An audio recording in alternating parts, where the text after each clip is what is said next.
जय हिंद। देखिए वर्ष 2023 का यानी इस साल का जो वार्षिक वित्तीय विवरण होता है वो आ चुका है, जिसे हम यूनियन बजट कहते हैं या आम बजट कहते हैं, वह आ गया है। तो उसको समझने के लिए कि बजट क्या है और हमें इस साल क्या मिला है, क्या नहीं मिला है, क्या चीज़ें महंगी हुई हैं कि सस्ती हुई हैं, कौन कौन से चीज़ में बढ़ोतरी हुई घटी है, वो हम समझेंगे। लेकिन इससे पहले हमको समझना पड़ेगा कि बजट क्या होता है, बजट हम किसे कहते हैं। देखिए ये चीज़ समझने के लिए सबसे पहले ये देखिए क्या होता है, कभी कभी ये पॉलिटी के ये क्लास में डाल देते हैं लोग, लेकिन एक्चुअल में ये पॉलिटी का है नहीं, ये पॉलिटी का भाग नहीं है। ये कुछ भाग इसका पॉलिटी का है, कुछ भाग इसे इकोनॉमिक्स में पढ़ाया जाता है, लेकिन कभी कभी कंफ्यूजन हो जाता है। फिर भी हम इसे कवर करने की कोशिश करेंगे अच्छे से सारा।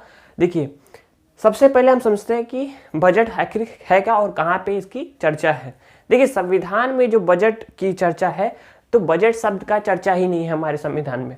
हमारे संविधान में इसे वार्षिक वित्तीय विवरण कहते हैं, जिसे हम बजट के नाम से जाते हैं।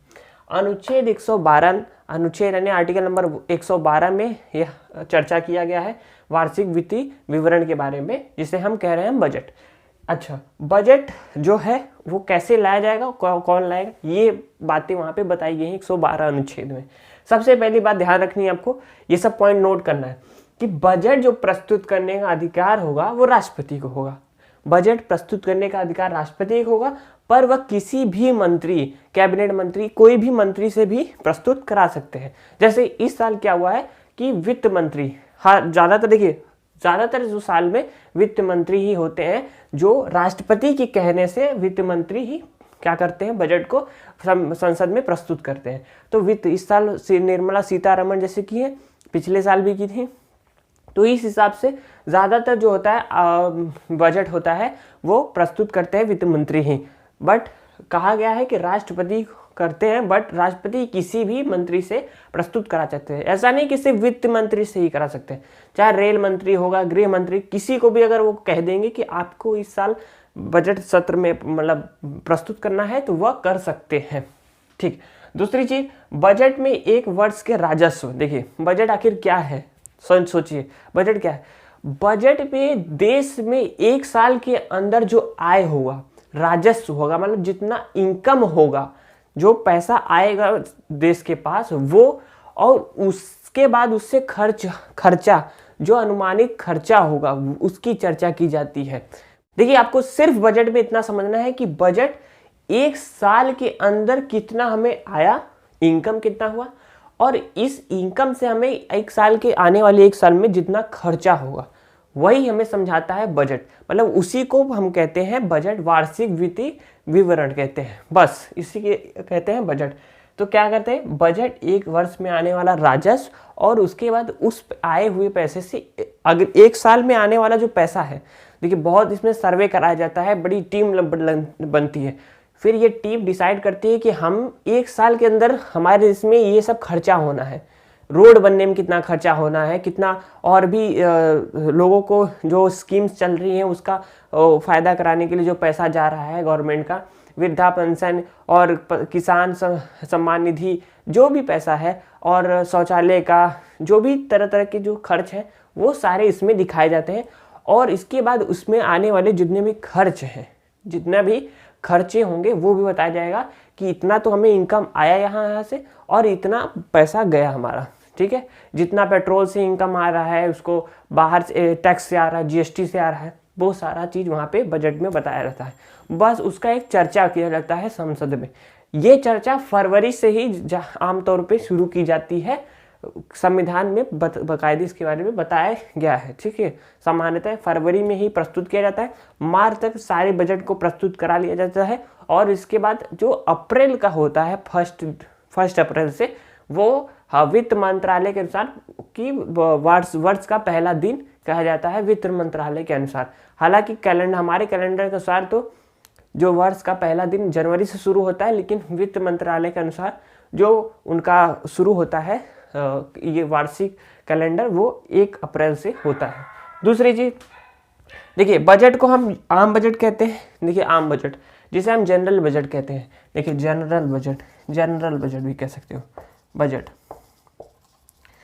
ठीक है, या यूनियन बजट कह सकते हैं या संधि बजट भी कह सकते हैं। तो इसके बहुत सारे नाम हैं, आप देख सकते हो। चाहे यूनियन बजट कहो, चाहे संधि बजट कहो, चाहे जनरल बजट, एक ही बात है। जो वर्ष में आने वाला पैसा है और उससे खर्च होने वाला वही प्रस्तुत किया जाता है। देखिए इसमें भी एक होता है, दो प्रकार के हम आगे समझते हैं। बट ये देखिए, यह वित्त मंत्री का केवल एक भाषण होता है और इसमें धन नहीं निकलता है। मतलब जब बजट आता है तो यह सिर्फ एक संसद में, आप देखे होंगे कि जो वित्त मंत्री होती हैं, जैसे वित्त मंत्री कौन है इस समय, निर्मला सीतारमण जी है, तो वो केवल संसद में आकर अपना भाषण देती हैं कि हमारा इतना खर्चा है, हम इस साल ये सब आपके लिए करने जा रहे हैं, हमने इतना टैक्स में कम किया है, इतना टैक्स बढ़ाया है, इस चीज़ में किया है, वैसा कि वो सब चीज़ें बस भाषण के तौर पे वहाँ पे प्रस्तुत करते हैं। तो वो एक तरह से सिर्फ भाषण होता है संसद में और इससे धन नहीं निकलता है, इससे धन निकलेगा नहीं। ये नहीं कि आपका धन निकले कि नहीं, आपको धन विधेयक लाना पड़ता है, ये केवल बजट है। ठीक है, देखिए अब हम देखते हैं कि बजट में ही दो और प्रकार होते हैं। एक होता है देखिए अंतरिम बजट, एक होता है लेखानुदान। देखिए ये क्या होता है कि जो अंतरिम बजट लाया जाता है, देखिए आम तौर पे जैसे कि अगर साल एकदम नॉर्मल एक ईयर है, साल चल रहा है, तो उस समय हम अंतरिम बजट नहीं लाते हैं, ना तो लेखानुदान लाते हैं, उस समय आम बजट ही लाया जाता है। लेकिन जब किसी वर्ष में चुनाव होता है, लोकसभा का चुनाव, प्राइम मिनिस्टर वाला जो चुनाव होता है, जिस वर्ष में लोकसभा की चुनाव होती है, जैसे कि 2014 में था और 19 में था और अब 24 में आएगा लोकसभा का चुनाव, तो ऐसे वर्ष में ही अंतरिम बजट को लाया जाता है। ये देखिए, इसे चुनाव वर्ष के समय में लाया जाता है, तो चुनावी वर्ष में ही अंतरिम बजट लाया जाता है। ठीक है, याद रखिएगा, अंतरिम बजट जो होता है वो चुनावी वर्ष में ही लाया जाता है। दूसरी चीज, यह कुछ महीनों के लिए होता है, क्योंकि देखिए जो चुनाव होता है वो अब मई जून तक हो, ज़्यादातर इसके रिजल्ट आ जाते हैं, तो मई जून तक के जो रहता है, कुछ महीने तक के ही बजट के मतलब प्रस्तुत किया जाता है कि कुछ महीनों का बजट है, कि इसमें कुछ महीनों के आने वाला जो इनकम रहेगा 5-6 महीने का, और उस 5-6 महीने में होने वाला जो खर्च रहेगा यही बताया जाएगा। ठीक है, और यह किसी को पता तो रहता नहीं है कि इस जो सरकार है, जैसे मान लीजिए अभी तो बीजेपी की सरकार है, तो बीजेपी की बार अगले बार लोकसभा में, अगले लोकसभा चुनाव में किसका सरकार आएगा तो कुछ पता है नहीं। जब आपको ये नहीं पता है तो आप कैसे कह सकते हो कि आपके सरकार ने क्या बजट पेश किया है। तो अभी तब तक आपकी सरकार है, तब तक आप उस कुछ महीने तक के लिए, जब तक चुनाव का रिजल्ट नहीं आता तब तक का आप बजट कुछ महीनों का प्रस्तुत करेंगे, जिसे हम अंतरिम बजट कहते हैं। तो यह कुछ महीनों का होता है, तो 4-5 महीने 6 महीने जो भी होगा, जब तक चुनाव के पहले का। चुनाव के बाद का किसी को पता नहीं, चुनाव के बाद किसकी पार्टी आ जाएगी, फिर उसका तब वह बजट अपना प्रस्तुत करेंगे। लेकिन उसके पहले जो अभी फिलहाल जो रूलिंग पार्टी है, मतलब जो शासन कर रही है इसमें जो पार्टी रहेगी, जैसे बीजेपी है इस समय, तो बीजेपी ही अभी 2023 में ही बीजेपी ही लाई है। ठीक है, मतलब ये तो आम बजट लाई है फिलहाल के लिए 2023 में, लेकिन चुनावी वर्ष में जब 2024 आएगा अगले साल का, तब अंतरिम बजट को लाया जाएगा। तो इसमें क्या होता है, आय मतलब राजस्व जिसे कहते हैं, ये भी बताया जाएगा, और इसके साथ साथ जो खर्च होगा उसको भी प्रस्तुत किया जाएगा। इसे हम मिनी बजट के नाम से भी जानते हैं, अंतरिम बजट को हम मिनी बजट के नाम से भी जानते हैं। दूसरा है लेखानुदान। देखिए लेखानुदान क्या है, इसे चुनावी वर्ष में इसको भी लाया जाता है, ये भी लोकसभा के चुनाव में ही लाया जाता है। जैसे 2024 तो 14 का है, 19 का हुआ था, और अब जो 2024 में होने जा रहा है लोकसभा का चुनाव, तो इसी वर्ष में ही इसको भी, लेखानुदान को भी, बजट को लाया जाता है। यह भी कुछ महीनों के लिए होता है, जब तक चुनाव के पहले तक का जो समय रहेगा कुछ महीना, जैसे कि जब फरवरी में मान लीजिए इसको प्रस्तुत किएगा, तो 3-4-5 महीने जो भी रहेगा उस हिसाब से ये भी कुछ महीनों के लिए ही होता है, कि इतने महीने तक के लिए हमें चाहिए। इसमें और इसमें देखिए आपको चीज़ें दोनों कॉमन दिख रही होंगी ना, इसमें भी देखिए चुनावी वर्ष में आ जाता है, इसमें भी चुनावी वर्ष का आता है, इससे यह भी कुछ महीनों के लिए होता है अंतरिम बजट, और लेखानुदान भी कुछ महीनों का होता है। इसमें दोनों में एक ही बस थोड़ा सा डिफरेंट है, थोड़ा सा अलग है, वह है कि इसमें केवल व्यय, इसमें केवल होने वाले खर्च की बात की जाती है इस वाले बजट में, और इसमें तो जो आय है उसकी भी बात होगी, मतलब हमको इतना आ सकता है अनुमानित, और इतना हमारा अनुमान है कि खर्च होगा, दोनों बात होगी। बट इसमें केवल खर्चा बताया जाएगा कि देखिए भाई हमको इतने समय तक, चुनाव के इतने समय तक, इस साल जो भी समय रहेगा, अभी कुछ महीनों में इतना ज़्यादा खर्च होने वाला है।